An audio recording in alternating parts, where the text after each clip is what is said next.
Hello, welcome to focus. कभी कभी एक बहुत मामूली सी घटना होती है, बहुत ही साधारण,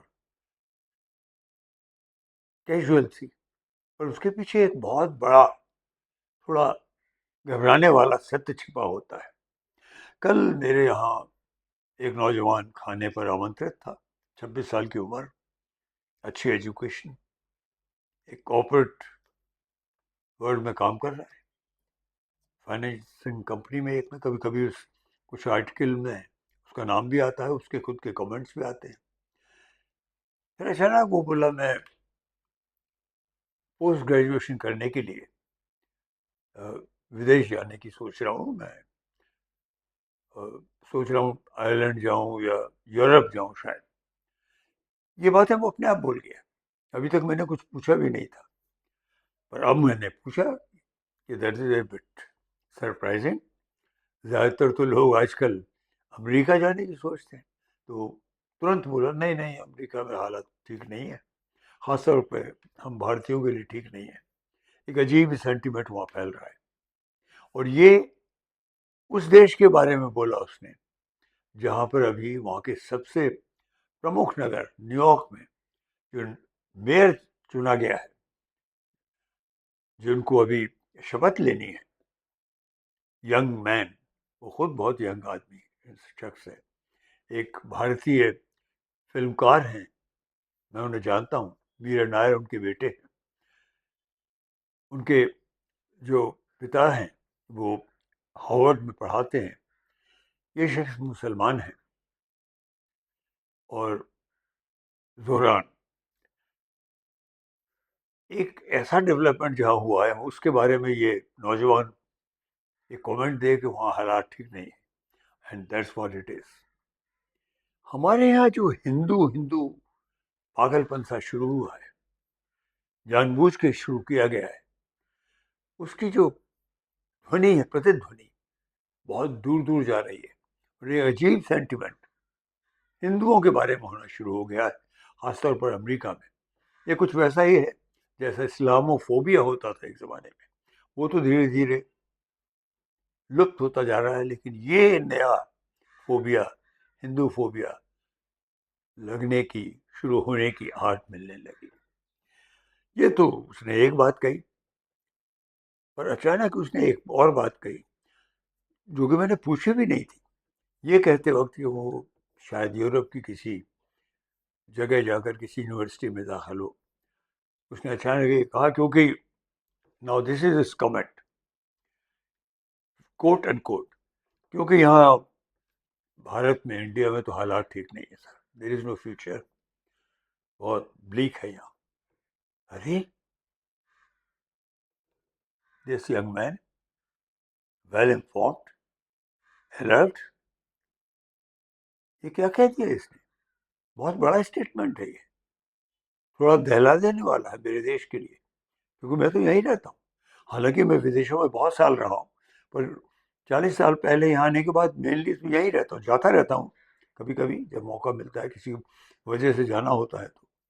पर लंदन छोड़े हुए फॉर्मली मुझे बहुत वक्त हो गया है, मैं तो यहीं रहता हूँ। शायद मुझे क्लियरली पता भी नहीं चला कि कैसे हमारे यहाँ के हालात, खासतौर पर पिछले 10-11 सालों में, किस तरह से बिगड़ने शुरू हुए। कितनी उम्मीदें हम लोग लगा रहे थे अच्छे भविष्य की, उसके बारे में मुझे भूल जाइए। मैं तो 85 की, 85 वर्ष की आयु क्रॉस कर चुका हूँ। लेकिन एक यंग मैन जो अपना करियर बनाना चाह रहा है, वो ऐसा कमेंट दे, स्ट्रे कमेंट, गहराई से भरा हुआ कमेंट, दैट्स शेकिंग, जोल्टिंग, ऐसा लगा मुझे। क्योंकि ये जो समाज को बांटने की प्रक्रिया शुरू हुई है, इसने सबको हिला दिया है।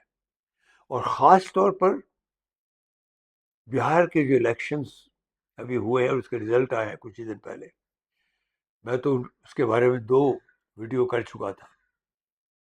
एक वीडियो तो 2 दिन पहले, रिजल्ट आने के 2 दिन पहले ही पब्लिश हुआ था, जिसमें मैंने खुद ये कहा था, मुझे लग रहा है जैसे हालात देखने को मिल रहे हैं कि बेशर्मी के साथ वोट चोरी होगी।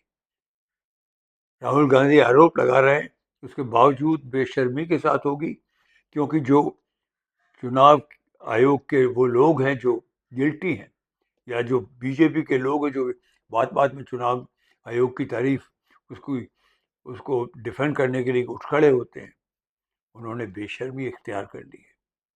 कोर्ट भी कुछ कर नहीं पाने की स्थिति में आ गई है, सब कुछ ठिठक सा गया है, और जो रिजल्ट आए हैं वो मेरी कैलकुलेशन के हिसाब से चौंकाने वाले होते हुए भी इतने चौंकाने वाले होंगे ये मैंने सोचा नहीं था। ये सब जो हुआ है, और जो खुल करके रिश्वत दी गई है 10,000 रुपये हर और स्त्री को बिहार में, तो एक तरफ वोट लूटना और एक तरफ वोट खरीदना, दोनों एक साथ हुए हैं। एक पार्टी इसका जश्न मना सकती है, पर वहां भी जश्न जैसी चीज नहीं हो रही है।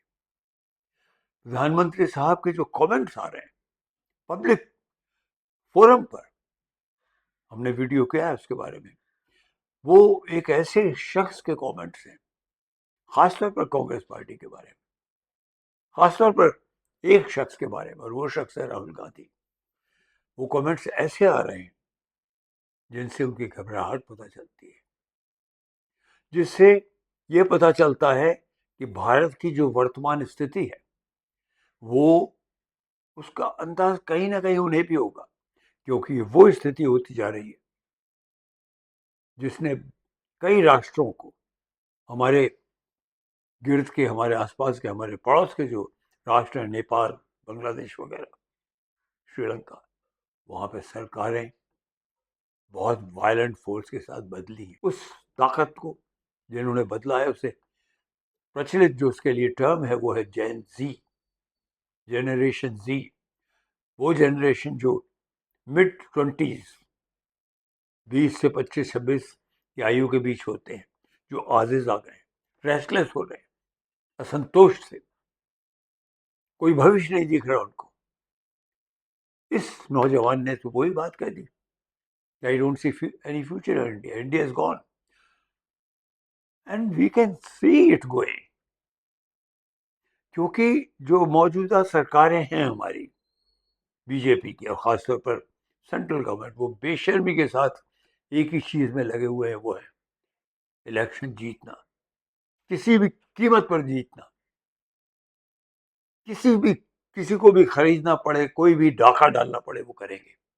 और मैं तब से बहुत सारे वीडियोस देख रहा हूँ सोशल मीडिया पर, अलग अलग जो वीडियोस हैं उन सब में यही बात उठ रही है जो मैं कह रहा हूँ, कि शायद प्रधानमंत्री साहब फॉर वंस बहुत घबराए हुए हैं, डरे हुए हैं, क्योंकि अगर स्थिति इतनी डिस्पेयर की हो गई है तो विस्फोट की संभावना भी तो दूर नहीं है। क्या हम एक ज्वालामुखी के मुहाने पर बैठे, जो कभी भी किसी भी क्षण भड़क सकता है, क्षत विक्षत कर सकता है? आई थिंक ये आशंका पैदा करना कोई गलत नहीं होगा। हम कंबल ओढ़कर या रेत अपने सर को ढककर रेगिस्तान में छिप नहीं सकते। आने वाला वक्त खतरनाक है। We'll have to wake up. This man, young man, what he said to me, and he's not even into politics. उसने अनजाने में जो कमेंट दिया वो बहुत बड़ी चीज का, खतरे का संकेत देता है। ये जेनजी का विरोध जब होता है जहाँ, तो बहुत वायलेंट होता है, हिंसात्मक होता है। मे बी शायद भारत की जो डेस्टिनी है उसमें लिखा है ये, तभी शायद एक देश फिर से अपनी पहचान बनाता है। A nation probably then rediscovers itself for a better future, positive future, promising future. बहुत सोचने की जरूरत है, गहराई से सोचने की जरूरत है। आज फोकस में इतना है।